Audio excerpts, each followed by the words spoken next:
ज्यावेळी त्या विटेवर असणाऱ्या आपल्या परमात्म्याला पाहिल्यानंतर तिला आनंद वाटला. पण अशी गंमत स्त्रियांची फार मोठी गंमत. जोपर्यंत कामावरून नवरा घरी येत नाही तोपर्यंत प्रतीक्षाच असतात सारखा, कधी येतील. आणि उशिरा जरा आलो तर त्यांना आनंद वाटतो, पण ते रुसून बसतात. असं म्हणतात ते रुसतात. तो स्त्री स्वभाव आहे. तद्वत त्याप्रमाणे असं म्हटलं जातं की भगवंताला पाहिलं आणि त्या दिंडीरवनामध्ये त्या रुसून बसल्या, त्या अजून रुसून बसलेल्या. त्यातवत त्या दृष्टिकोनातून आईसाहेबांना असं वाटलं की आता इथून पुढे हा बाबा जातो का काय कोण असतो, म्हणून काही नाही, आता आपण त्याच्या जवळच थांबायचं, तो जिथे जाईल तिथं जायचं. असा रुक्मिणी मातेने विचार केला आणि गोरोबा काकांकडे जायचं होतं भगवंताला. रुक्मिणी माता म्हटली की तुम्ही जिथे जाल तिथं मी येणार. भगवंत म्हटलं मी तर जिथं जायचं तिथं, पण तू कशाला येतोस, मी जाऊन मी येणारच म्हटलं. मग भगवंताने सांगितलं जर माझ्याबरोबर येणार असेल तर मी जसं सांगितलं तसं ऐकायला पाहिजे. आईसाहेब म्हटलं माझा धर्मच येतो, तुम्ही जे म्हणाल ते ऐकेल. आणि जसे दरवाजातून बाहेर निघाले तसे गरुड महाराज तिथे होते. गरुड महाराज म्हटले की उभे किष्टची वाटण, मी परमात्मा इथे दारावर बसून वैतागलो म्हटलं, मला पण तुमच्या बरोबर. भगवंताने सांगितलं येता खरं, पण मी जसं म्हणत तसं नक्की वागतो म्हणजे सेवा केली. अशी दोघांनी निर्णय केला आणि भगवंताबरोबर निघाले. केरला गेले, तिथे वेशीजवळ आले. भगवंताने सांगितलं आता मी इथं कुंभाराचा वेळ घेणार आहे. कोणाचा? कुंभार. भगवंत जर कुंभार झाले त्याच्यामुळे कोण हवा लागेल? कुंभारीच व्हावं लागेल. मग आता भगवंत कुंभार झाले, आईसाहेब कुंभारीच झाल्या, मग आता गरुडाला कोण व्हावं लागले? कुंभार आणि कुंभार म्हणून कोण असतं? गाढव. जशी गाढव होण्याची वेळ आली तशी गरुड महाराज म्हटलं जेव्हा आहे ते नाही म्हणजे आपण आता गाढव व्हावा लागलं. त्याने मनात विचार करा उगत देवाबरोबर आलो, देवाबरोबर आलो गाढव व्हावा लागले. अशी परिस्थिती झाली. गाढव सांगतो आता कुठे गेला झाली गाढव. आणि असे ते तिघ जण आले गोरोबा काकांच्या घरी. अनाश्री आम्ही पंढरपुरातून आलेलो आहे, मी विठा कुंभार आहे. भगवंताने नाव बाकी लपवणार आणि तुम्हाला काहीतरी मला सेवा करायची आहे, काही दिवस मला आश्रय द्या, अनाश्रित आहोत असा विचार करून गोरोबा काकांनी भगवंताकडे पाहिल्यानंतर एक वेगळा आनंद पण वाटला आणि दया आली आणि त्या सर्व गोरोबा काकांनी त्यांना आश्रय दिला. जसा गोरोबा काकांनी आश्रय दिला मग आता भगवंत परमात्मा स्वतः त्या ठिकाणी आता गोरोबा काकांच्या घरची कामं करायला लागली. मग त्या ठिकाणी आईसाहेबांनी गोरोबा काकांनी भगवंतांनी माती आणावी, ती माती गारवावर म्हणजे गरुडावर आणावी. आणल्यानंतर ती मातीचा आळ करावा, तिथे भगवंतांनी स्वतः ती माती तुडवावी, स्वतः त्या ठिकाणी त्या मातीला आकार द्यावा. आता भगवंताने केलेलं ते मडकं होतं आणि ते आकार दिलेले ते मडकं त्या ठिकाणी आळ्यामध्ये टाकून एक उत्तम प्रकारचं ते मडकं तयार व्हायचं. आईसाहेबांनी ते जे झालेलं मडकं आहे ते डोक्यावर घ्यावी आणि ती मडकी घेऊन बाजारात बसावी. बाजारात गेल्यानंतर त्या ठिकाणी आईसाहेबांनी मडकी त्या ठिकाणी विकावी, गिऱ्हाईक यावी. आता मडकी कशी घेतात? असं ते त्याला टाचे मारतात, बरोबर की नाही? हो, असं ते टाचे मारतात त्या मडक्याला. मग ते मडक्याच्या आवाजावरून ते मडकं करतं का पक्क ते कळतं. आईसाहेब म्हटले तसं नाही, ते टाचे नका मारतो, तुम्ही ते वरती टाका, खाली पटलं फुटलं तर नका येऊ म्हणतो. असं म्हटल्यानंतर लोकांना आश्चर्य वाटले. म्हणजे असं कसं होईल का? मातीचं मडकं फुटणार, पण खरंच एखादी वरती टाकलं, खाली पडलं, चेंडू सारखं दोघांचं झालं, पण ते फुटलं नाही. आता ते न फुटणारं मडकं म्हटल्यानंतर गिऱ्हाईक काय विचार करते? असं जर मडकं असेल तर घ्यायला काय हरकत? घेतलं ना त्यांनी ते मडकं. प्रत्येक जण अवघ्या काही वेळ ती सगळी मडकी संपली. बाकीचा कुंभारणीचा धंदा बसला. आपापल्या नवऱ्याच्या कामाने सांगायला लागले.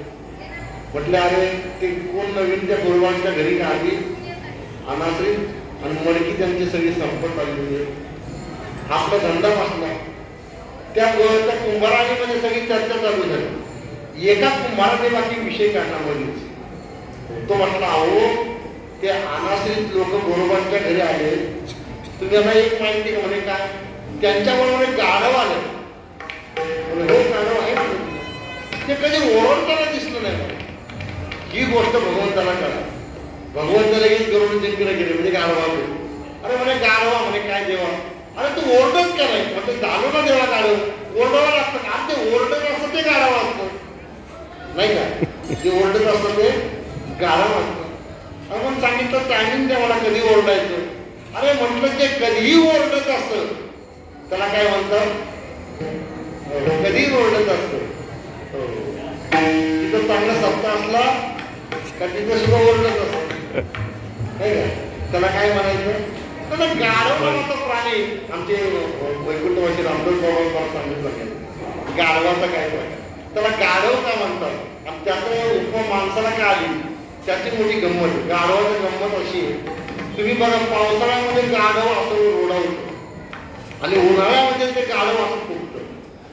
बघा तुम्ही हा विचार काय, ते काय करतं चालताना आहे ना, चालताना ते दोन असं चरतं आणि मागं बघतं. बघा तुम्ही गाढव चरतं आणि मागं बघतं.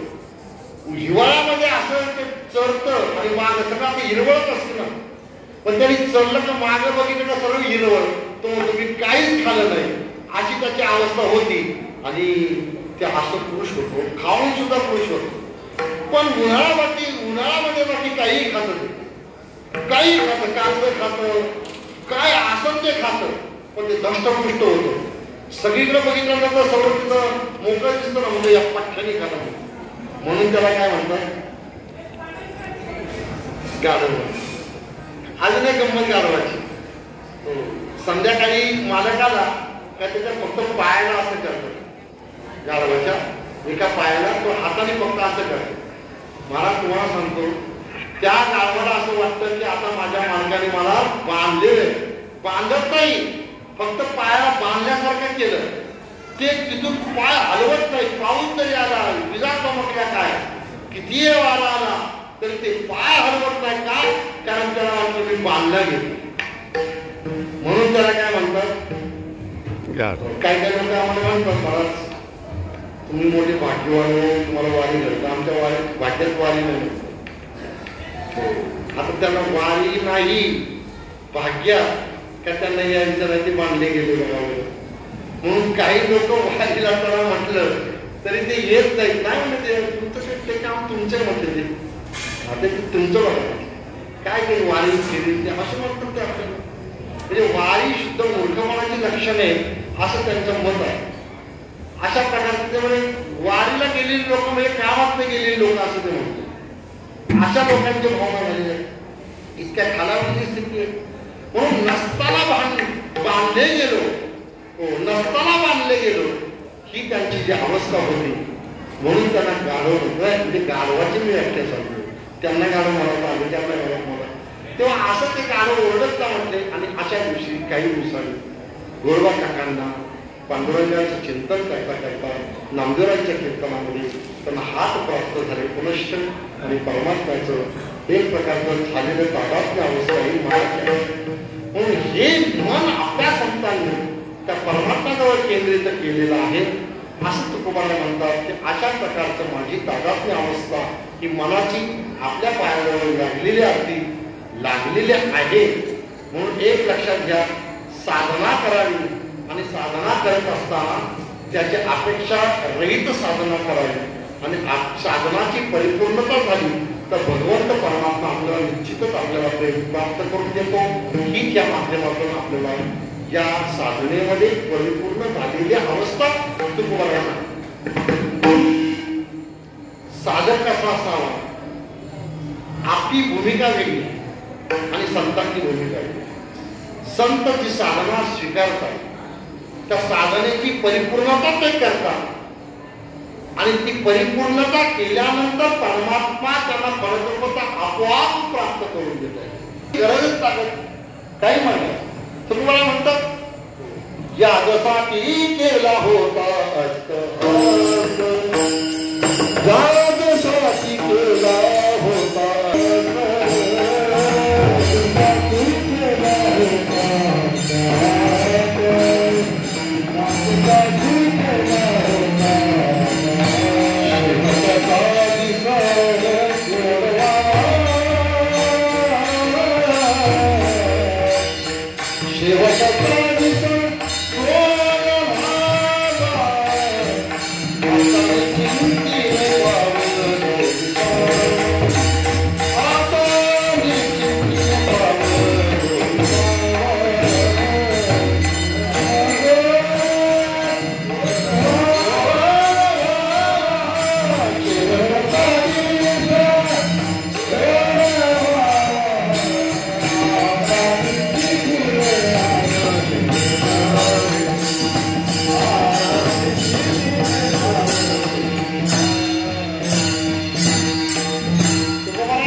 परिणाम आम्हाला प्राप्त असा झाला की आमचा शेवटचा दिवस म्हणजे मृत्यूचा दिवस इथं नाही, ज्या क्षणी परमात्माचा झाला तो शेवटचा दिवस आहे असा साक्षात्कार मला प्राप्त झाला. साधनाची परिपूर्णता तद्वत त्या ठिकाणी ही साधनाची परिपूर्णता सांगितलेली आहे.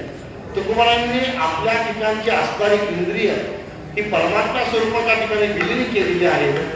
प्रथमतः ती साधना परिपूर्णता आहे आणि मग तुकोबाराय मागणी मागतात. आणि म्हणून शेवटी तुकोबाराय म्हणतात, तुका म्हणे आम्ही मागावी धन्यानी पुरवावी आली माय बापा विठोबा.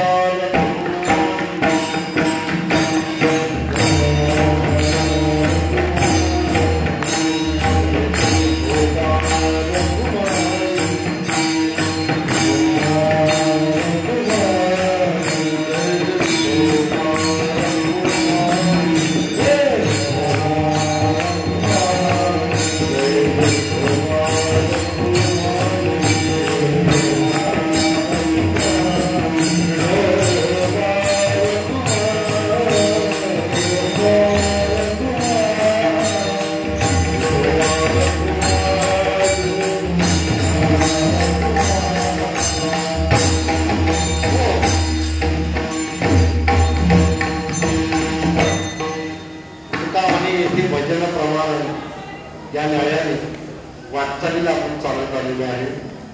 थोडंसं जरा ताट बसावं अशी इच्छा आहे. आणि दुसरी गोष्ट अशी का हाताने टाळी वाजवा सर्व सांगतात, मी तुमची इच्छा असेल तर टाळी वाजवा. फक्त मी एक टाळीचं वाजवल्याने काय फल असतं एक सांगतो. आपण त्या ज्योतिषाकडे हात दाखवतो की नाही, उद्या ज्योतिषी आपला हात पाहतो आणि तो सांगतो धनरेषा वक्र आहे, तुमची धनरेषा वक्र आहे, तुमची आयुरेषा वक्र आहे, कधी जास्त सांगता येणार नाही. म्हणून असं आहे, विठ्ठल नामाने जर टाळी वाजवली तर खंडित झालेली रेषा अखंडित होत असते. म्हणून सर्वांनी टाळी वाजवा.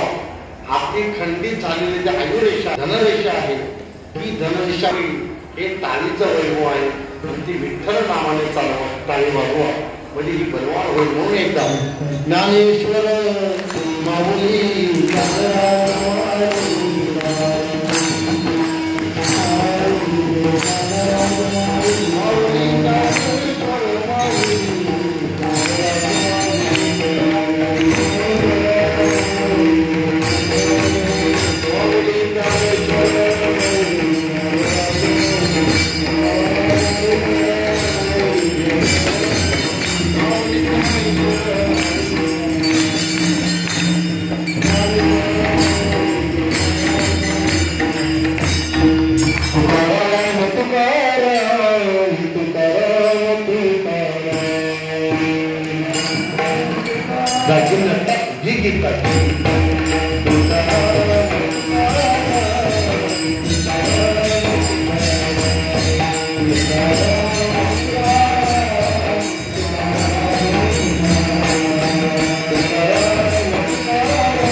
निवडलेला आहे.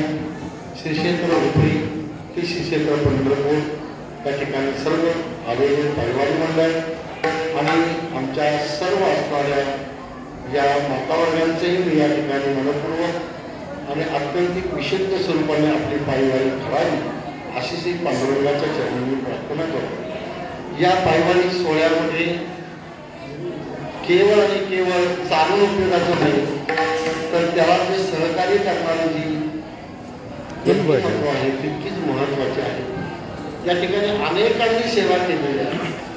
या ठिकाणी पायी जरी आपण चाललो असेल तरी कोणी जेवणाची व्यवस्था केली, कोणी आपल्याला शुद्ध जल देण्याची व्यवस्था केलेली आहे, कोणी काय आपल्याला सहकार्य केले. म्हणून त्या सर्व असणाऱ्या लोकांचंही तितकंच योगदान श्रेष्ठ दर्जाचं मी समजतो. ज्या वास्तूमध्ये आपल्याला या ठिकाणी ज्यांनी आधार दिलेला आहे असे आमचे सर्वांचे हृदयस्थ हिरकबाई जोगदंडेजी महाराज यांचंही या ठिकाणी मी खोपरी गावाच्या माध्यमातून मी त्यांनाही या ठिकाणी अत्यंतिक विनोदीने त्यांना मी दंडवत करतो. आणि आपण सर्वजण या वारीच्या माध्यमातून आता आपण उद्या एकादशी आहे. एकादशीच्या अत्यंतिक शुद्ध आणि पवित्र मंगल्यमय जीवन दिवस आहे. दिवसभर जेवढं प्रभूचं नामचिंतन करता येईल तेवढं आपण करा. उद्या दुपारी 1 वाजता संपूर्ण महाराष्ट्रातले ख्यातनाम गायक श्री रघुनाथजी खंडाळकर आणि त्यांचे चिरंजीव यांचं सुश्राव्य असं संगीत या ठिकाणी आपल्याला श्रवण करण्यास मिळालेले आहे. श्री रघुनाथजी खंडाळकर म्हणजे आज आमच्या संपूर्ण वारकरी संप्रदायामध्ये एक अतिशय गौरवान्वित नाम असणारे ती व्यक्तिमत्व आहे. त्यांचं उद्या आपल्याला श्रवण करण्यास मिळणार आहे. तेही आपण श्रवण करायला दुपारी 1 वाजता ना दुपारी 1 ते 2 ते 3 वाजल्यामध्ये त्या ठिकाणी त्यांचं भजनाचा कार्यक्रम आपण श्रवण करावा. चांगली पर्वणी आहे आपल्याला. ही पर्वणी म्हणजे आषाढी एकादशीच्या दिवशी जेवढी तुम्ही साधना कराल ती तुम्ही वर्षभर केल्याचं साधना आणि एकादशीला 1 दिवसाची केलेली साधना त्याची बरोबरी साधणारी आहे. म्हणून मंगल्यमय दिवस, पवित्र दिवस, या पवित्र दिवसामध्ये केलेली तुमची साधना ही परमात्म्याजवळ त्या ठिकाणी आपल्याला प्राप्त होणारी आहे. म्हणून सर्वांनी या ठिकाणी उद्या जेवढं प्रभूचं नामचिंतन जेवढी सेवा करता येईल तेवढी या नगरीमध्ये आपण पांडुरंगाच्या नगरीमध्ये करावी अशी मी या ठिकाणी पुनश्च एकदा या सर्व असणाऱ्या पायवारी मंडळाच्या माध्यमातून ज्यांच्या माध्यमातून या ठिकाणी मला सेवा करायला मिळाली त्या सर्वांचं मी या ठिकाणी मनपूर्वक आभार मानतो. हृदयस्थ त्यांना मी मनपूर्वक आभार मानतो. यामध्ये सर्वजण आपण आहातच आहेत. आमचे बाळासाहेब महाराज उपाध्यक्ष, बाळासाहेब महाराज उपाध्यक्ष आहेत, आमचे दुसरे बाळासाहेब जे आहेत आहेत आणि विशेष म्हणजे आमचे गोरपडे साहेब त्यांचंही या ठिकाणी अत्यंत अजिंक्य महाराज आहेत. त्या सर्वांनी आमचं एक विशेष प्रकारचं प्रेमास्पद नातं आहे आणि ते नातं वृद्धिंगत करण्याच्या दृष्टिकोनातून त्यांनी एक प्रकारचे या ठिकाणी मला सेवा देऊन आपल्याला प्रेम द्विगुणित करण्याचा त्यांनी प्रयत्न केला. याबद्दल त्यांनाही मी धन्यवाद देतो. शेवटची चालता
Oh